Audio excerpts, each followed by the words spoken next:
أما بعد فأعوذ بالله من الشيطان الرجيم بسم الله الرحمن الرحيم فمن حاجك فيه من بعد ما جاءك من العلم فقل تعالوا ندعو أبناءنا وأبناءكم وأنفسنا وأنفسكم ونساءنا ونساءكم ثم نبتهل فنجعل لعنة الله على الكاذبين.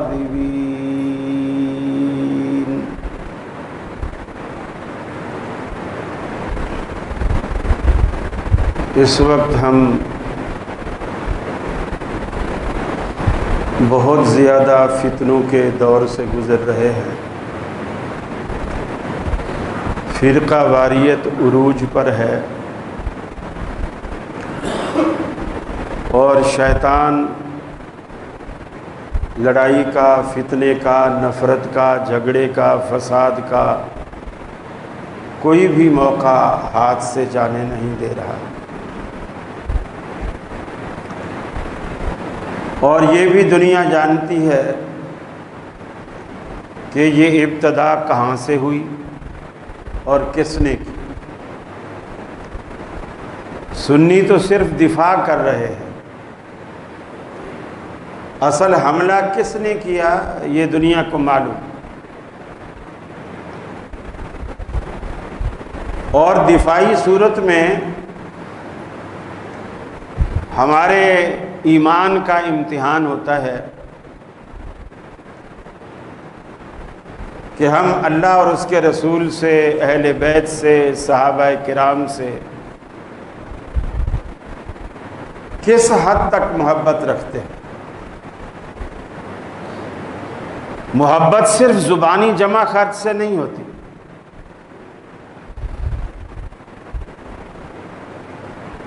محبت عملی صورت چاہتی ہے.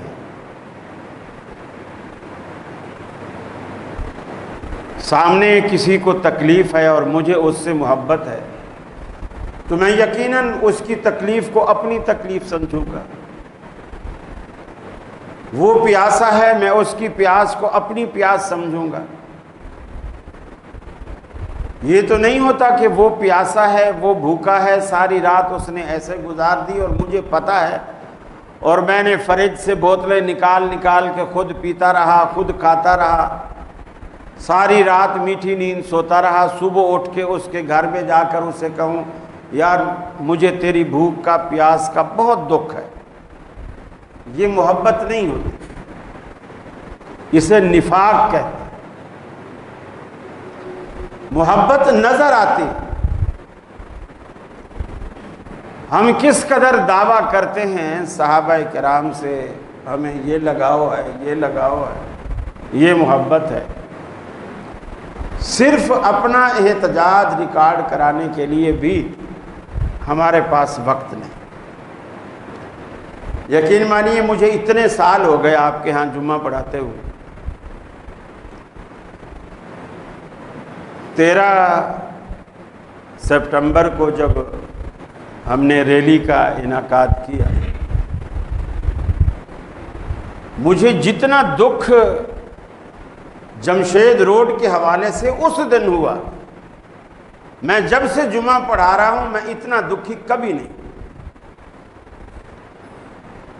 آپ کے جمشید روڈ سے 3-4 لوگ میں نے وہاں دیکھے، باقاعدہ وہ ملے بھی، اور میں نے انہیں کہا، میں نے کیا آپ کیا بس لائے ہیں؟ کہنے لگے نہیں ہم بے بس ہیں، ہم خود ہی آئے. میں نے کہا مجھے ایسا لگتا ہے کہ میں نے اتنے سال وہاں جمعہ پڑھا کے میں نے وقت ضائع کیا. میں نے وقت ضائع کیا.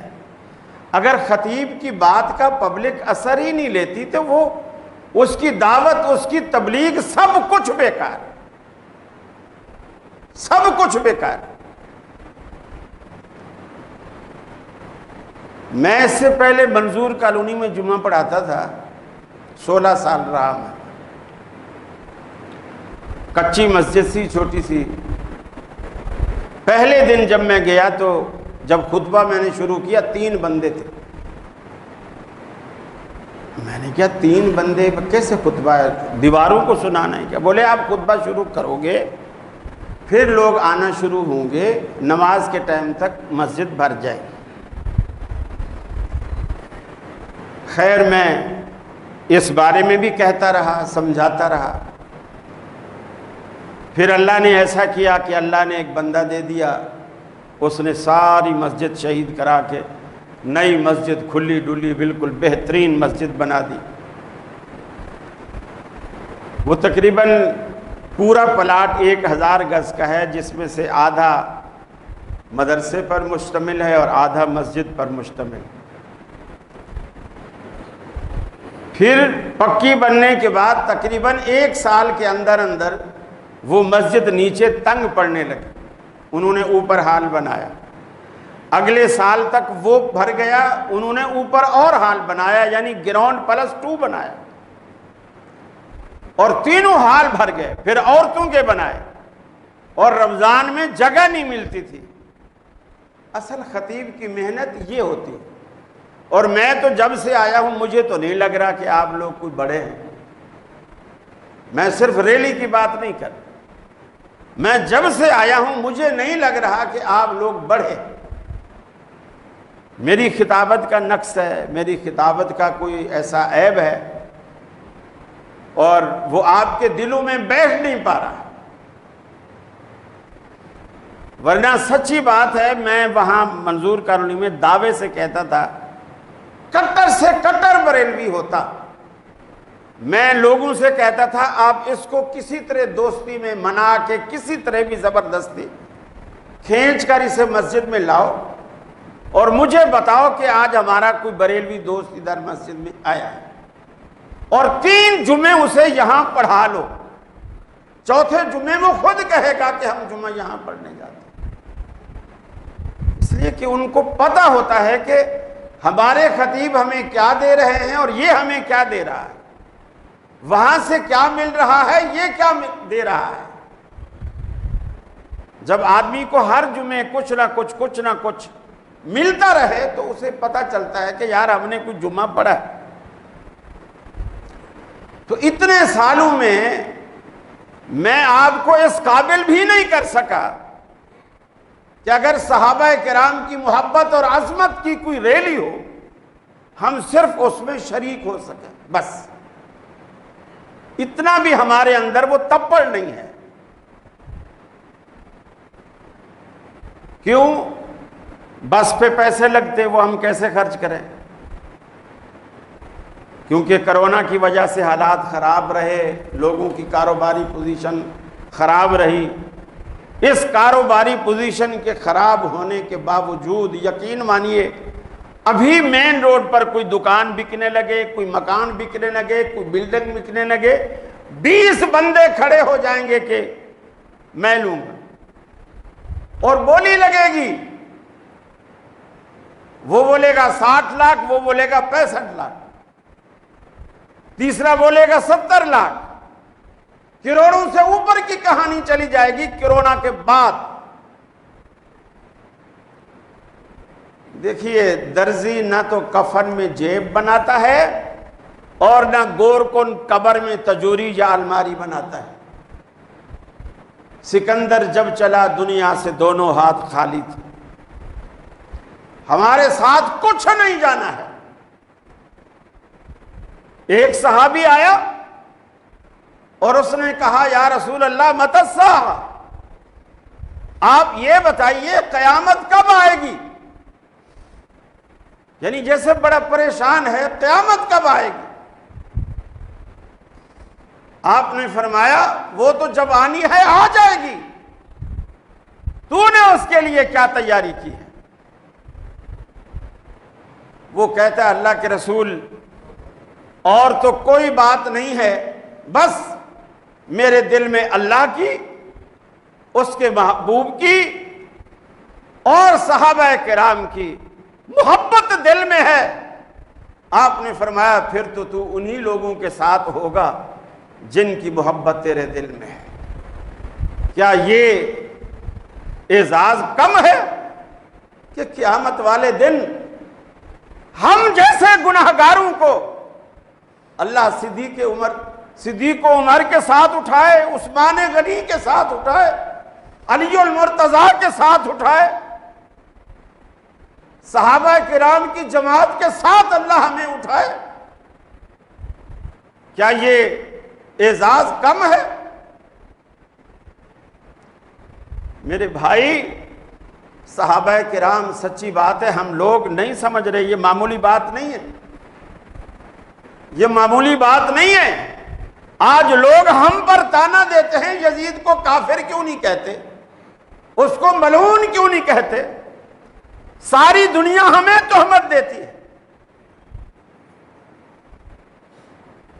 ٹی وی پر جھگڑا ہوا اسی سال 9 محرم کے پروگرام میں، وہ ریکارڈڈ تھا، وہ تقریباً اکثر باتیں اس میں سے کاٹ دی گئی۔ میں ویسے ریکارڈڈ پروگرام میں جاتا نہیں ہوں، لیکن اس دن چلا گیا، انہوں نے یہ کہا کہ ہم نہیں کاٹیں گے بات، لیکن کاٹی گئی۔ یہی جھگڑا کہ جی آپ یزید پہ لعنت کریں۔ بھائی کیوں لعنت کروں؟ میں اب بھی کہہ رہا ہوں کیوں لعنت کروں؟ کہ جی حضرت حسین کا قاتل ہے۔ حضرت حسین کا قاتل کس نے کہا وہ قاتل ہے؟ اب تو دیوبند جماعت کے بڑے بڑے علماء بھی مان رہے ہیں، نہ اس نے قتل کیا، نہ قتل کا حکم دیا، نہ قتل کی سازش میں وہ شامل ہے۔ پھر جس بندے نے کلمہ پڑھا اس پہ تو ہم سے لعنت کروا رہے ہیں، اور جس بندے نے کلمہ بھی نہیں پڑھا اس کو کہتے ہیں علیہ السلام، اس کو کہتے ہیں علیہ السلام۔ جس کی بخاری میں صراحت ہے اس نے کلمہ نہیں پڑھا۔ اللہ کے رسول نے فرمایا میرے کان میں پڑھ لے، میں روز آخرت گواہی دوں گا۔ اس نے کان میں بھی نہیں پڑھا کہ مکے کی عورتیں بھی میرے مرنے کے بعد تانا دیں گی کہ یہ باپ دادا کا دین چھوڑ کر ایسے مرا تھا، اور جس نے کلمہ پڑھا بولے اسے لعنت کرو۔ ہاں یہ ہم سے کہلوا لو، جس نے بھی حضرت حسین کو قتل کیا، جس نے قتل کا منصوبہ بنایا، جس نے قتل کی سازش کی، جس نے قتل کرنے کے ارادے سے دھوکے سے بلایا، جس نے ہتھیار تیار کیا، حضرت حسین کو قتل کی نیت سے ہتھیار کو دھار لگائی، اس کو زہر میں ڈبویا، اس کو ہاتھ میں تھاما اور حضرت حسین پر وار کیا، وہ کافر بھی ہے، ملعون بھی ہے۔ قرآن میں آتا ہے من یقتل مؤمنا متعمدا فجزاؤہ جہنم، جس شخص نے کسی مومن کو، کسی مسلمان کو، کسی صاحب ایمان کو قتل کیا وہ کافر ہے۔ فجزاؤہ جہنم، اس کا ٹھکانہ دوزخ ہے، خالدن فیہا، ہمیشہ اس میں رہے گا۔ خدا کا غضب ہے اس پر اور خدا کی لعنت ہے اس پر۔ یہ ہمارا عقیدہ ہے، یہ ہمارا منہج ہے۔ جس نے بھی قتل کیا، ہم کسی کو نومینیٹ اس لیے نہیں کر سکتے کہ تاریخی واقعات، اب تو یار لوگ بھی ماننے لگے ہیں کہ ہماری تاریخ میں آدھے سے زیادہ جھوٹ ہے۔ اب تو وہ لوگ بھی ماننے لگے ہیں کہ ہماری تاریخوں میں آدھے سے زیادہ جھوٹ ہے، لیکن وہ جھوٹ اس کو کہتے ہیں جو جھوٹ سنیوں کے حق میں ہو، اور اس کو سچ کہتے ہیں، تاریخ کی حقیقت کہتے ہیں جو سنیوں کے خلاف۔ اور سنی جھوٹ اس کو کہتے ہیں جو سنیوں کے خلاف ہو اور اہل تشیع کے حق میں ہو، کے خلاف ہو، اس کے حق میں جا رہا ہو، اس کو جو ہے وہ کہتے ہیں یہ جھوٹ۔ میرے بھائی، تاریخ پر اتنا ظلم ہوا ہے، اتنا ظلم ہوا ہے، تاریخ دو گروہوں کے قبضے میں رہی ہے، خوارج کے اور شیعوں کے، خوارج کے اور شیعوں کے دو گروہ تاریخ پر قابض رہے، اور سب نے اپنے اپنے ہاتھ صاف کیے ہیں، جس کا دو دل چاہا۔ خوارج تینوں کے دشمن تھے، حضرت علی کے، حضرت معاویہ کے اور حضرت عمرو بن العاص کے، تینوں کے مخالف، اور تینوں پر کفر کا فتویٰ لگایا خوارج نے۔ اور پھر دیکھو سنیوں پر طعن و تشنیع ہوتی ہے۔ آپ دیانتداری سے بتاؤ، پڑھے لکھے لوگ ہو، دیانتداری سے بتاؤ، عبد الرحمن ابن ملجم خارجی، جس نے حضرت علی رضی اللہ تعالی عنہ پر فجر کے ٹائم میں مسجد کے گیٹ پر حملہ کیا، عبد الرحمن ابن ملجم، مجھے بتاؤ کس سنی اسٹیٹ میں اس کی کسی نے کوئی مزار بنائی ہو، اس کی کوئی قبر بنائی ہو، اس پہ کوئی جھنڈا لگایا ہو، اس پہ کوئی عرس میلہ ہوتا ہو، وہاں کوئی بھنگڑے اور خوشی کا اظہار ہوتا ہو؟ کسی بھی اہل بیت کو قتل کرنے والا، خاص کر حضرت علی، اہل بیت میں سے یہ پہلے مقتول، پہلے شہید۔ ابن ملجم کو کسی بھی سنی نے کوئی خراج عقیدت پیش نہیں کیا، لیکن جس بندے نے حضرت عمر کو شہید کیا، ابو لؤلؤ فیروز، مجوسی، وہ مجوسی ہے، لیکن اس کی خوبی کیا ہے؟ وہ مسلمانوں کے خلیفہ ثانی سیدنا عمر فاروق رضی اللہ تعالی عنہ کا قاتل ہے، یہ اس کی خوبی ہے۔ آج آپ مفتی گوگل سے بھی پوچھیں اس ابو لؤلؤ فیروز کا مزار کہاں ہے، وہ بتائے گا ایران میں۔ ہم نے حضرت علی کے قاتل کا مزار نہیں بنایا، تم نے ہمارے خلیفہ عمر فاروق کے قاتل کا مزار بنایا۔ وہاں عرس ہوتا ہے، سالانہ عرس ہوتا ہے، یہ گوگل آپ کو سارا کچھ بتا دے گا، اس عرس کس تاریخ کو ہوتا ہے، مزار کا امیج کیا ہے وہ آپ کو دکھائے گا، نقشہ دکھائے گا۔ اس کی پوجا پاٹ ہوتی ہے، وہ ہیرو ہے، اس کے نام کا فیروزہ پہنا جاتا ہے۔ ہر شیعہ کے ہاتھ میں آپ ایک ایسی انگوٹھی دیکھو گے جس کے اندر فیروزہ ہوگا، یہ ابو لؤلؤ فیروز کی وجہ سے وہ فیروزہ اسے خراج عقیدت پیش کرنے کے لیے پہنا جاتا ہے۔ سنیو، تمہاری عقل پتہ نہیں کہاں چلی گئی، کب عقل آئے گی؟ مرنے کے بعد؟ دوست اور دشمن میں فرق پیدا کرو، ایمانی غیرت پیدا کرو، ایمانی حمیت پیدا کرو کہ لوگ ہمارے ساتھ کر کیا رہے ہیں۔ آپ نے سنا یہ جو دیہاتوں میں یہ جو نئی ہوتا ہے نا، بال مونچھیں یہ سب شیو کرنے والا، اس کو خلیفہ بولتے، اس کو خلیفہ بولتے، اور یہ سارے سب میں مشہور ہو گیا، سنی بھی خلیفہ بولتے ہیں۔ یہ در پردہ ہمارے، چونکہ یہ تو خلیفہ بلا فاصل حضرت علی کو کہتے ہیں، باقیوں کو تو خلیفہ مانتے ہی نہیں۔ خلیفہ نام نئی کا کیوں رکھا ہے؟ تاکہ ان تین کی توہین ہو سکے، تین کی توہین ہو سکے۔ یہ تھوڑی چھوٹی چھوٹی باتیں ہیں جو ہمارے اندر رائج ہوتی چلی جا رہی، رائج ہوتی چلی جا رہی۔ ہر سال کچھ نہ کچھ ان کی خرافات میں اضافہ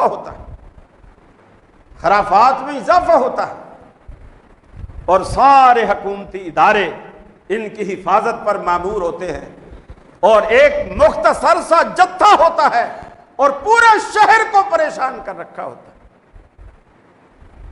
مارکیٹیں بند، دکانیں بند، گلیاں بند، علاقہ سنیوں کا جلوس ان کا یہاں سے گزرے گا۔ کیوں گزرے گا؟ صرف چڑھانے کے لیے، اور راستے میں سنیوں کی مسجد آ جائے گی، وہاں سے جلوس چلتا چلتا جب اس کے آگے آئے گا وہاں رک جائے گا۔ اگر کوئی سنیوں کی مسجد راستے میں آ جائے گی وہاں رک جائے گا، 5-10 منٹ خوب نعرے بازی ہوگی، خوب نعرے بازی۔ یہ کیا ہے؟ یہ مشتعل کرنا ہے، یہ جذبات کو مشتعل کرنا ہے۔ میرے بھائیو، ہم تو امن پسند لوگ ہیں، ہم نہیں لڑتے، ہمیں لڑوایا جا رہا ہے، اور پہل انہوں نے کی ہے۔ ہمیں تو کہا جاتا ہے کہ محرم میں ایک دوسرے کے خلاف کسی کو کچھ نہ کہا جائے، لیکن ان کو نہیں کہا جاتا۔ ہمیں تو اس لیے ناراض ہیں کہ یزید کو کافر کیوں نہیں کہتے؟ وہ بدبخت صدیق اکبر کو کافر کہہ کر لندن بھی چلا جاتا ہے، اس کو راستہ بھی مل جاتا ہے، سب کچھ مل جاتا ہے۔ جس ہستی کے بارے میں اللہ کے رسول نے کہا تھا، دنیا والوں سنو، دنیا نے جس نے بھی مجھ پر دنیا میں احسان کیا تھا میں سب کے بدلے دے چکا۔ ابو بکر واحد شخص ہے جس کے احسان اتنے ہیں کہ قیامت کے دن اللہ ہی اس کو بدلہ دے گا، میں اس کے بدلے بھی نہیں چکا سکا۔ جس کے اس کو تم کافر کہو، جس کو اللہ کا رسول کہے ابو بکر تو ایسا شخص ہے جس کو جنت کے 8 دروازے آواز دیں گے، ابو بکر یہ سعادت مجھے بخش، میرے اندر سے داخل ہو، میرے اندر سے داخل ہو۔ 8 دروازے جنت کے بلائیں گے۔ سیدنا علی اور مرتضیٰ رضی اللہ تعالی عنہ کی اللہ کے حبیب نے فضیلتیں بیان فرمائی، خاص کر جب عیسائیوں نے نبی کریم صلی اللہ علیہ وسلم کو جھٹلایا، اللہ نے قرآن میں آیت اتاری کہ ان عیسائیوں کو بولو تم بھی اپنے بیٹے، اپنی عورتیں، اپنے بچے لے آؤ اور ہم مباہلہ کرتے ہیں، اور دونوں میں جو جھوٹا ہوگا وہ سچے کی زندگی میں فوت ہو جائے گا۔ یہ ایک شرعی طریقہ ہے مباہلہ کا، کہ جب دونوں مباہلہ کر لیتے ہیں اس کے بعد دونوں ایک دوسرے کی موت کا انتظار کرتے ہیں۔ جو جھوٹا ہوتا ہے وہ سچے کی زندگی میں مر جاتا ہے، کسی بیماری میں مبتلا ہو کر، کسی بھی خطرناک بیماری میں مبتلا ہو کر اللہ اسے ذلیل و خوار کرتا ہے اور سچے کی زندگی میں مار دیتا ہے۔ رسول اللہ صلی اللہ علیہ وسلم نے جب یہ آیت اتری عیسائیوں کو بلایا، فرمایا فَقُلْ تَعَالَوْا نَدْعُ أَبْنَاءَنَا وَأَبْنَاءَكُمْ وَنِسَاءَنَا وَنِسَاءَكُمْ وَأَنفُسَنَا وَأَنفُسَكُمْ۔ اے عیسائیو، تم بھی اپنے آپ کو پیش کرو، اپنی اولادوں کو پیش کرو، اپنی عورتوں کو پیش کرو، ہم بھی اللہ رب العالمین کے حکم سے ندعو ابناءنا وابناکم، ہم بھی اپنے بچوں کو بلاتے ہیں، تم بھی اپنے بچوں کو بلاؤ، ہم اپنی عورتوں کو بلاتے ہیں، تم اپنی عورتوں کو بلاؤ، ہم اپنی جانیں پیش کرتے ہیں، تم بھی اپنی جانیں پیش کرو، ثم نبتہل، پھر ہم مباہلہ کرتے ہیں، فنجعل لعنت اللہ علی الکاذبین، پھر ہم یہ اللہ سے دعا کرتے ہیں خدا کی لعنت ہو جھوٹوں پر۔ اللہ کے رسول نے اپنی اولاد میں سیدنا علی المرتضیٰ کو، حالانکہ وہ اولاد نہیں تھی اس سے یہ ثابت ہوا کہ داماد بھی اولاد کی جگہ ہوتا ہے۔ آپ نے سیدنا علی المرتضیٰ کو جمع کیا، حسن حسین کو جمع کیا، حضرت فاطمہ الزہرا کو جمع کیا اور خود بھی پیش ہوئے۔ گویا آپ نے ان پانچوں کو پیش کر کے آپ نے عیسائیوں کو چیلنج کیا۔ رسول اکرم صلی اللہ علیہ وسلم نے کئی موقعوں پر فرمایا علی مجھ سے ہے، میں علی سے ہوں۔ کئی موقعوں پر رسول اللہ صلی اللہ علیہ وسلم نے فرمایا علی کو مجھ سے ایسے نسبت ہے جیسے حضرت موسیٰ علیہ السلام کو حضرت ہارون سے تھی۔ وہ ان کے بھائی تھے لیکن وہ بھی پیغمبر تھے۔ فرمایا علی کو مجھ سے ایسے نسبت ہے لیکن میرے بعد نبوت نہیں، یعنی علی میرے لیے ہارون ہے لیکن نبی نہیں، میرے بعد نبوت کے دروازے بند ہیں۔ خیبر والے دن اللہ کے رسول نے فرمایا میں کل ایسے بندے کے ہاتھ میں جھنڈا پکڑاؤں گا، پرچم تھماؤں گا جس کے اللہ اور اس کا رسول محبت کرتا ہوگا اور وہ اللہ اور اس کے رسول سے محبت کرتا ہوگا، اور اللہ رب العالمین اس کے ہاتھ پہ مسلمانوں کو فتح عطا کرے گا۔ فرمایا جب دوسرا دن آیا سارے کے سارے صحابہ راستے کی طرف دیکھنے لگے کہ آج وہ کون خوش نصیب ہے، کون خوش نصیب ہے، آج اللہ کے رسول کس کو بلاوا دیتے ہیں۔ آپ نے فرمایا علی کہاں ہے؟ عرض کی گئی اللہ کے رسول اس کی آنکھیں دکھتی ہیں، فرمایا بلاؤ۔ اللہ کے حبیب نے اپنا لعاب دہن لیا، آنکھ میں لگایا۔ سیدنا علی المرتضیٰ فرماتے ہیں کہ اس کے بعد میری آنکھ ایسے ہو گئی جیسے کبھی آنکھ میں تکلیف ہوئی ہی نہ تھی۔ اللہ کے رسول نے میرے ہاتھ میں پرچم تھمایا۔ حضرت عمر فاروق فرمایا کرتے تھے اس فضیلت پر میں رشک کیا کرتا تھا کاش اللہ کے حبیب یہ پرچم میرے ہاتھ میں دیتے، کیونکہ آپ نے یہ گارنٹی عطا فرمائی تھی میں ایسے بندے کے ہاتھ میں دوں گا اللہ اور اس کے رسول سے محبت کرنے والا ہوگا اور اللہ اور اس کے رسول اس سے محبت کرنے والے ہوں گے، اور اللہ نے فتح عطا کی، اللہ نے فتح عطا کی۔ پھر آپ نے حضرت فاطمہ الزہرا رضی اللہ تعالی عنہا کو آپ کے عقد میں دیا، آپ کے عقد میں آپ کے نکاح میں اپنی لخت جگر کو دیا۔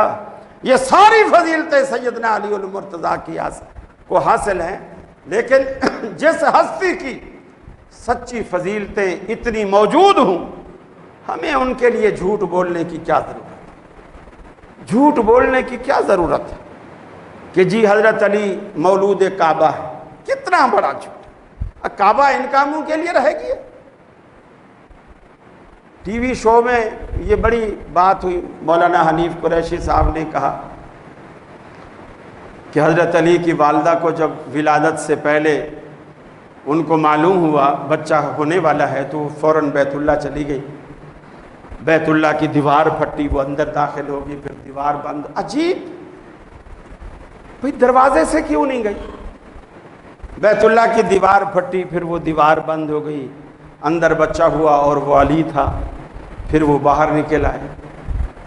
اور جب سچی بات انسان کرتا ہے تو پھر یار لوگوں کو غصہ آتا ہے۔ میں نے کہا قریشی صاحب آپ حضرت علی کے گھرانے کو اتنا بھی عقل مند نہیں سمجھتے جتنا خود کو سمجھتے۔ کہنے لگا کیسے؟ میں نے کہا اگر آپ لوگوں کے گھر میں زچگی کا کیس ہو تو آپ مسجد میں جاتے ہو یا ہسپتال میں لے جاتے ہو؟ کہاں جاتے؟ حضرت علی کے گھر والوں کو اتنا بھی عقل مند نہیں سمجھتے کہ زچگی کا معاملہ ہے اور وہ بیت اللہ میں گھس گئی؟ کیسی بات! پھر اس وقت ایک ناپاک قسم کا نفاس کا خون جاری ہوتا ہے اور وہ بیت اللہ کے اندر۔ تم اللہ کے گھر کی کس قدر یہ تعریف نہیں ہے، یہ اللہ کے گھر کی بے حرمتی ہے۔ اور ہم جب ایسا کہیں گے توبہ توبہ استغفر اللہ، دیکھو حضرت علی کی شان تو ان کو برداشت ہوتی ہی نہیں، ان کو حضرت علی کی شان تو، ہمیں حضرت علی کی شان کے خلاف نفرت نہیں ہے، ہمیں جھوٹ کے خلاف نفرت کہ جھوٹ نہ بولو۔ جب اللہ نے اور اس کے رسول نے سچی سچی تعریفیں بیان کر دی ہیں، آپ نے فرمایا من کنت مولا فعلی المولا، جس کا میں دوست ہوں مولا ہوں، علی اس کا مولا۔ اب اس سے کیا نکالتے ہیں کہ جی بس مولا علی کہنا چاہیے، تو مولا رسول اللہ نہیں کہنا چاہیے؟ من کنت مولا آپ نے پہلے کہا، میں جس کا مولا ہوں علی اس کا مولا ہے۔ تو کبھی کسی سے سنا کوئی کہتا ہو، سنی ہو یا شیعہ ہو، مولا رسول اللہ؟ کوئی نہیں کہتا، علی کو کہیں گے مولا۔ تو آپ نے علی سے پہلے تو خود کو مولا کہا نا۔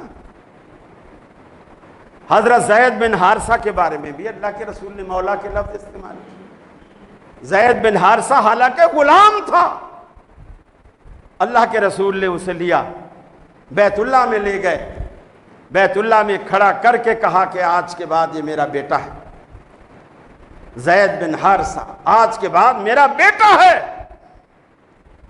بیٹے کا لقب بھی دیا، پھر فرمایا وَإِخْوَانَنَا، یہ ہمارا بھائی ہے، پھر فرمایا مولانا، یہ ہمارا مولا۔ تو حضرت زید کو تو نہیں کہتے، حضرت زید کو بھی آپ نے کہا یہ ہمارا بھائی ہے، یہ ہمارا مولا ہے، یہ ہمارا بیٹا ہے۔ تو میرے بھائیوں، یہ لوگ بڑی غلط فہمیاں سنیوں کے اندر داخل کر رہے ہیں، ہمیں یہ سمجھتے ہیں کہ یہ اہل بیت کے دشمن ہیں، حالانکہ کوئی بھی سنی اہل بیت کی شان میں کبھی کوئی گستاخی نہیں کرے گا، لیکن یہ بدبخت صحابہ کی شان میں ہمیشہ گستاخیاں کرتے چلے آئے ہیں، ان کا کھانا ہضم نہیں ہوتا جب تک صحابہ کی شان میں گستاخی نہ کرے۔ اللہ رب العالمین ہمیں ان کے شر سے، شیطان کے ہر فتنے سے ہمیں محفوظ رکھے، اور ہمارے دلوں میں صحابہ کرام کی محبت پیدا فرمائے، ہمارے دلوں میں سنت کی محبت پیدا فرمائے، توحید کی محبت پیدا فرمائے، اور اسی منہج پر ہمارا خاتمہ فرمائے۔ وآخر دعوانا الحمدللہ۔